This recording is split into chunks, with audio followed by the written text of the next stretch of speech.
Hi and welcome to Lyon-Part Dieu. Today we are taking RENFE's AVE 100 all the way to Barcelona, one of the few high-speed links between Spain and France. This train is special, Spain's first ever high-speed train, introduced in 1992 and still running at 300 km per hour. But how does it hold up over 30 years later? Let's find out. Come along! As you can see, there are major construction works going on, which means we're entering through this provisional side entrance instead of the main door. Fancy, right? But there's a good reason for all this. Lyon-Part Dieu is getting a major upgrade to become a full-fledged multimodal interchange, making it easier to connect between trains, trams, buses and bikes. And it's not just the station. This is part of a huge project to modernize the entire Part Dieu district. Inside, this place is more than just a train station. It's practically a shopping mall with plenty of stores, cafes and restaurants. Altogether, make this a busy station. And here's proof. Just look at all these people heading up to the platforms. Most of them are part of the 40 million passengers that pass through here every year, making Lyon-Part Dieu one of the busiest stations in France. My train isn't already here, but I don't have to wait long. Here it is our ride to Barcelona. This is RENFE's Class 100, a train with quite a story to tell. Back in 1992, Spain was getting ready to open its first high-speed rail line between Madrid and Sevilla, just in time for Expo 92. RENFE needed a fleet of fast, reliable trains, so they turned to Alstom, adapting the French TGV Atlantique to Spanish conditions. And just like that, the Class 100 was born. With a top speed of 300 km per hour, this train revolutionized travel in Spain, cutting journey times dramatically and setting the foundation for today's extensive AVE network. But while the original Class 100 units were designed purely for domestic service, some of them, like this one, were later modified for international travel. In 2013, RENFE converted several Class 100s to run between Spain and France, adjusting the signaling and power systems to handle both countries' rail networks. That's why we were able to take this AVE 100 all the way from Lyon to Barcelona today. Since 2023, RENFE operates this service, its first service outside Spain. Of course, these trains have had a few facelifts and upgrades along the way, with modernized interiors and a few tweaks on their livery. But at their core, they're a rolling piece of high-speed rail history. With all this talk, we're already at departure time. Leaving Lyon-Part Dieu behind, we're now rolling south towards Spain. And as usual upon departure, today's trip map.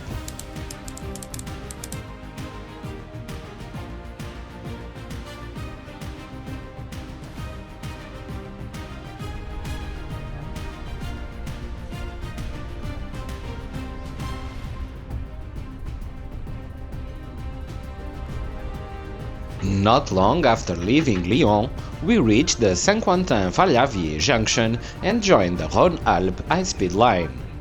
This is where we can really open it up and reach our top speed of 300 km per hour. And you know what?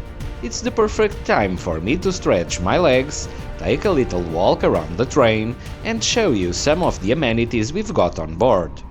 Starting with this strapontin present in every vestibule. These clever seats provide a spot for passengers to sit and chat on their phones without disturbing those who just want to enjoy their trip. Next up, let's take a look at the first-class cabin, and wow, isn't it elegant!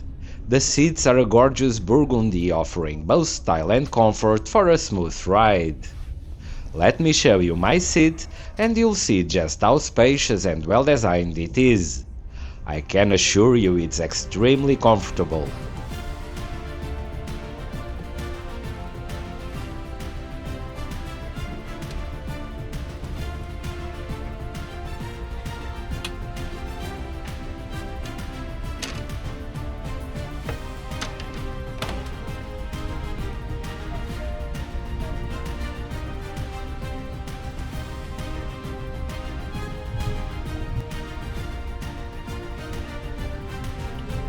After the first class, let's take a look at the cafeteria.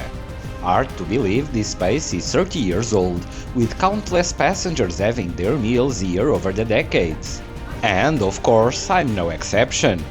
I can't resist having a drink here while speeding through France. Cheers!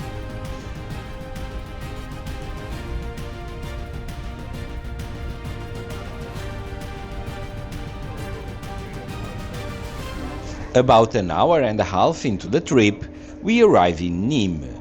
But before reaching the station, we pass by the SNCF depot and the Technicentre Occitanie, where trains are maintained and serviced.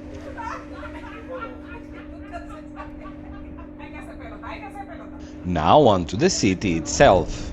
Nîmes is famous for its Roman history, and honestly, if you got dropped here without context, you might think you'd time travel to ancient Rome. The city is home to the incredible Arena of Nîmes, one of the best preserved Roman amphitheaters in the world. Yes, even better than some in Italy. It was built around the year 70 and still hosts concerts and music performances today. And if that wasn't enough Roman history for one city, there's also the Maison Carrée, a beautifully preserved Roman temple, and the Pont du Gard, an ancient aqueduct just outside town. Not bad for a quick stop, huh? Anyway, we won't be sticking around. Just a 4-minute stop, and we're back on the move. With Nîmes behind, it's time to show you the onboard Wi-Fi and dive into PlayRenfe, RENFE's entertainment platform. And wow, there's a lot to choose from. Movies, TV shows, games, even online language courses. Honestly, there are so many options that listing them all would take forever, so if you're curious, I've left a link in the description to PlayRenfe's official page, where you can find the full up-to-date selection. The best part? You can access it all on your smartphone, tablet or laptop, making the journey fly by.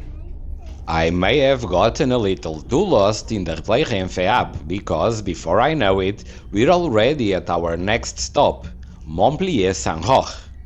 This station has been a key transport hub for centuries. Originally opened in 1839, it has seen multiple transformations over the years. Today, while the modern glass structure dominates, its original neoclassical facade still stands, a reminder of its long history. As you can see, plenty of people are getting off here.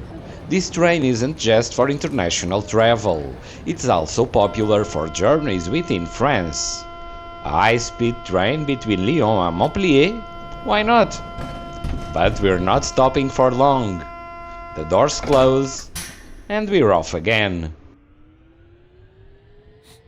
After leaving Montpellier, the landscapes take a dramatic turn as we glide past the Étangs de Vic, one of many coastal lagoons in this region.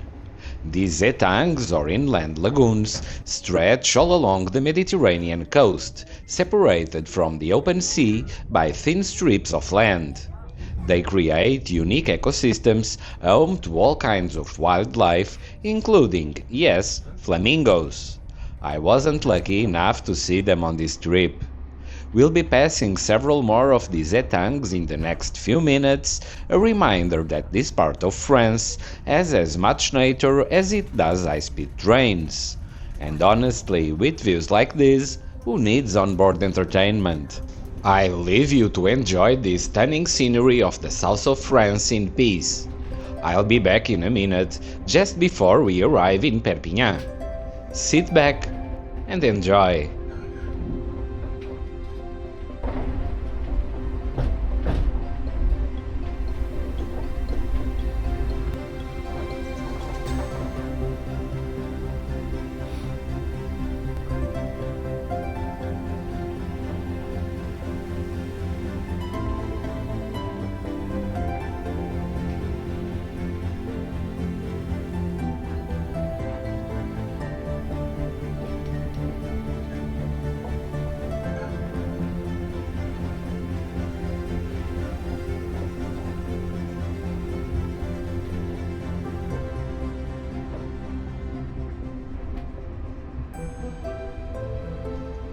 And here we are at Perpignan, where we'll be stopping for 20 minutes.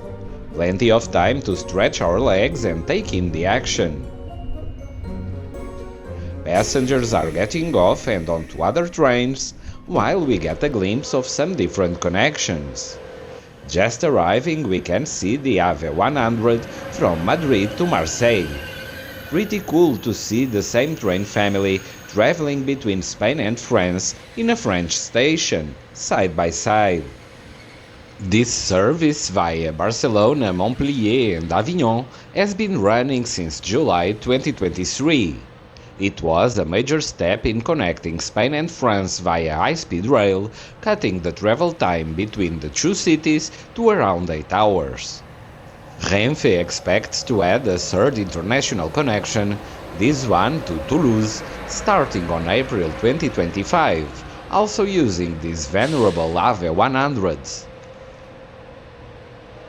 Also, we've got a TER rolling in, and in a second, another rolling out. These regional trains are the lifeblood of French rail, connecting smaller towns with the big hubs like Perpignan. Now a quick word about Perpignan station itself. This one's been around for a while. Originally opened in 1858, it's been an important link between France and Spain. Today it's a key stop for trains between the two countries, but it also serves as a hub for regional connections. The station's location, just a stone's throw from the Spanish border, makes it a crucial point for both international and domestic travel. Alright, back to my train. I'll reboard, head back to my seat, and get ready for the next leg of our journey. Right on time, at 6:11 p.m., we roll out of Perpignan and on to the final stretch to Spain. As we leave the station, we take the line to Villefranche-Vernay-le-Ban, from which the high-speed line to Spain branches off. The tracks to Cerber, the old-school way into Spain, veer off to the left. Passing Perpignan's depot, we soon reach a flyover. This is where things get interesting. In most of France, trains run on the left, but in Spain, high-speed lines use the right. So here, we quite literally switch sides. And with that sorted, it's time for the big moment. We dive into the international tunnel straight under the Pyrenees.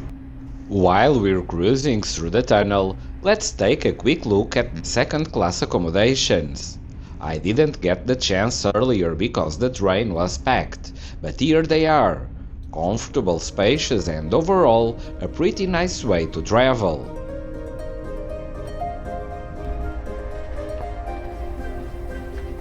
And just like that, we're out of the tunnel, passing the International Section's control center and arriving at our first stop in Spain, Figueres-Vilafant.